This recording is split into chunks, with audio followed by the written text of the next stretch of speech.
কিন্তু আছে খালি সুখ। এত ভালোবাসতেন মা আয়েশাকে। মা আয়েশা গ্লাসের যেই জায়গা দিয়ে পানি খেতেন, বিশ্বনবী ওই জায়গায় মুখ লাগিয়ে পানি খেত। মা আয়েশা গোশতকে হাড্ডি ফেলে দিলে বিশ্বনবী ওই হাড্ডিটা নিয়ে চষতে শুরু করে দিত।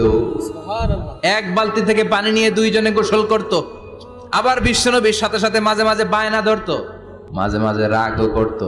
বিশ্বনবী বলেন, আয়েশা কখন তুমি রাগ করো, কখন তুমি আমারে ভালোবাসো আমি বুঝি। মা আয়েশা বললেন, কেমনে বুঝেন?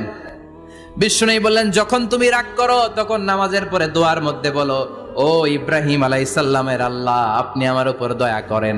তার মানে তুমি রাগ করে আছো, আমার নাম নাও নাই। আর যখন আমার উপর খুশি থাকো নামাজের পরে দোয়াতে বলো, মুহাম্মদ সাল্লাল্লাহু আলাইহি ওয়াসাল্লামের আল্লাহ, আপনি আমাদের উপর রহমত করেন।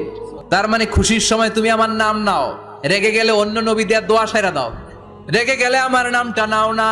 মা আয়েশা বলে, নবী গো, আমি তো শুধু নামটাই মুখ দিয়ে নেই না, কিন্তু কলিজা থেকে তো আপনারে বাদ দিতে পারি না।